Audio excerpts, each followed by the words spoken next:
The university auditorium shimmered under golden lights, filled with applause, pride, and carefully practiced smiles.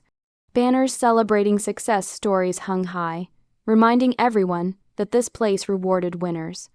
I sat quietly among strangers, my hands resting in my lap, my heart beat louder than the clapping around me. I didn't belong here, or at least, that's what I had been told my whole life. My brother sat a few rows ahead of me, straight, backed, confident, wearing a suit that cost more than my first year of struggle ever earned. He had always known how to shine in rooms like this. Words flowed easily from him. Praise followed him naturally. He was the family's pride. I was just the quiet one who worked too much. When his name was announced, the applause intensified. Professors nodded with admiration. Students whispered. My parents beamed. I watched as he walked toward the stage like it was built just for him. Then the dean smiled and asked casually, "Your family must be very proud. What do they do?" My brother chuckled, adjusting the microphone. "My sister, oh, she works at a hospital." That was it, just one sentence, but it cut deeper than years of silence. Works at a hospital, not the nights I slept on cold floors, not the loans I carried alone, not the hospital I built from empty land and stubborn hope. A few polite nods followed. Someone murmured, "That's nice." The room moved on, but I didn't, my chest tightened, breath turning shallow. My fingers curled into my palm as memories flooded in. My brother laughing when I said I wanted to build something meaningful. My parents asking why I couldn't choose an easier life. The loneliness of believing in myself when no one else did. He knew the truth, he knew everything, yet in that moment he chose to make me small. I stared at the stage, blinking back tears that refused to fall. I wouldn't give him that. Betrayal doesn't always come with cruelty. It often arrives wrapped in a smile, spoken lightly, as if it means nothing. The applause rose again, drowning my thoughts. My brother bowed slightly, soaking in admiration that felt suddenly heavy to watch. That night, something shifted inside me. I didn't feel anger. I felt clarity. And for the first time, I understood something powerful. Some people will never tell your story correctly, because your truth threatens the version of themselves they sell to the world. I stood up quietly and walked out, leaving behind the applause, the lies, and the beginning of my silence. But not the end of my story. I didn't go home after leaving the university. I drove straight to the hospital, the place my brother had reduced to a casual sentence. The city lights blurred through my windshield as memories pressed against my chest, heavy and restless. The building rose ahead of me, calm and solid, like it had been waiting. Glass walls reflected the night sky, and for a moment I just sat there, engine off, breathing. This place knew my truth, even if the world didn't. Inside, the familiar scent of antiseptic and quiet urgency wrapped around me. Nurses nodded respectfully. A junior doctor smiled nervously as I passed. They didn't see me as someone who worked here. They saw the person who stayed when funding ran out, who listened when systems failed, who refused to give up when it would have been easier to walk away. I stepped into my office and closed the door. Silence settled in, thick but honest. On my desk lay an old notebook, its corners worn. I opened it slowly. Inside were numbers, names, rejected proposals, crossed out dreams, proof of years no one applauded. I remembered my brother standing in our parents' living room years ago, shaking his head as he watched me pack files late at night. "You're wasting your life," he'd said. "Nobody builds something from nothing." I had believed him for a while. I walked to the window and looked down at the emergency entrance. Ambulance lights flashed briefly, then disappeared. This hospital wasn't just a building. It was a promise I kept to myself when no one else cared. My phone buzzed.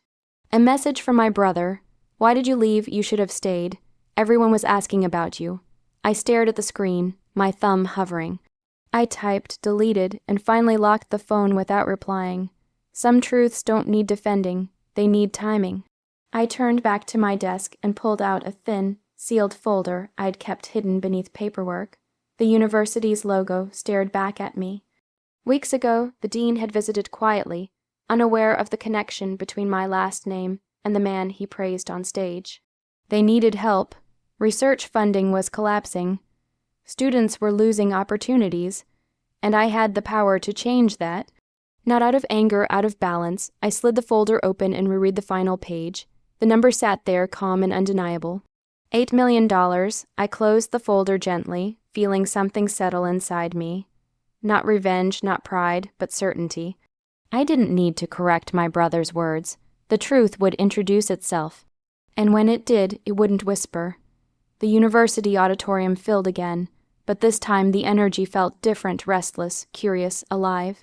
Word had spread fast. Emergency announcements always did. Faculty whispered. Students checked their phones. Cameras lined the aisles, waiting for something important to happen. I arrived quietly and took a seat near the back.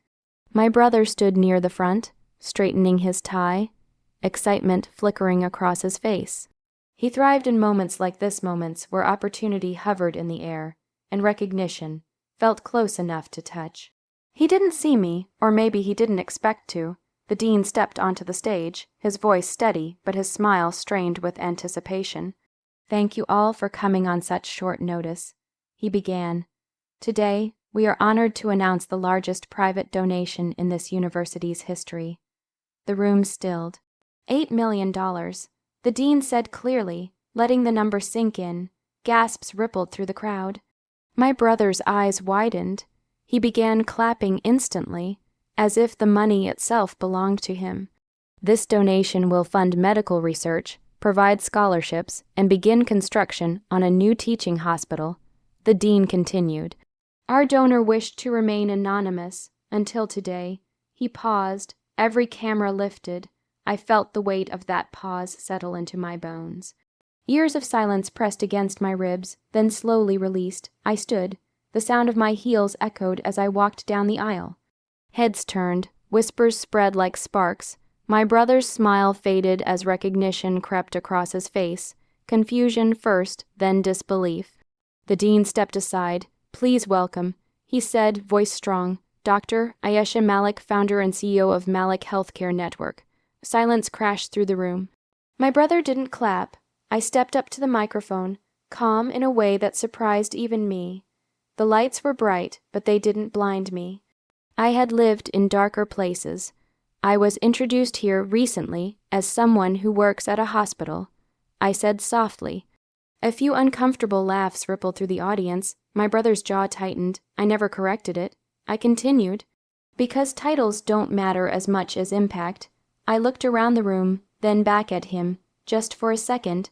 This university helped shape my education. I said, "Today, I'm giving back so others won't have to choose between their dreams and survival."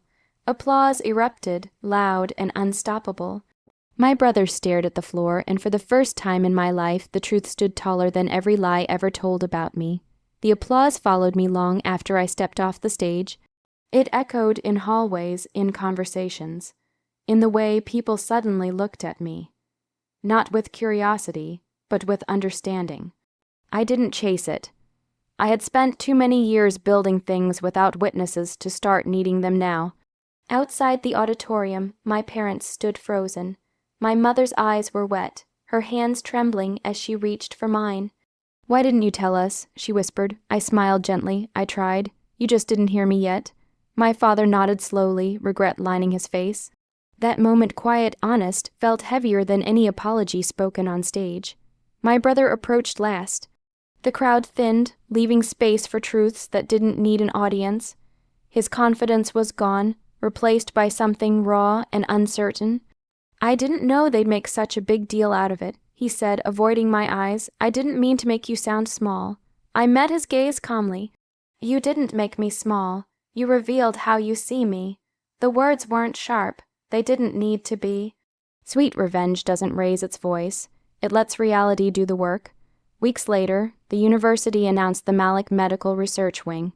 My name was etched into glass. But what mattered more were the students walking its halls, students who wouldn't have to beg for chances the way I once did. Invitations poured in, interviews, awards. I declined most of them. Recognition feels hollow when you've already proven everything to yourself. At the hospital, life went on as it always had. Patients needed care, doctors needed support. Purpose doesn't pause for applause.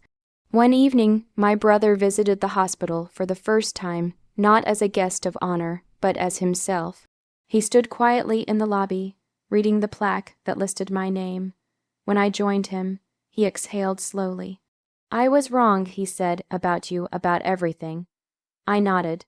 Forgiveness is not forgetting, it's choosing peace over bitterness. As he left, I watched the automatic doors slide shut behind him. The past didn't disappear, but it finally lost its power. That night, I stood alone in my office, city lights glowing beyond the glass. I thought about the girl I once was, the one no one defended, not even her own family.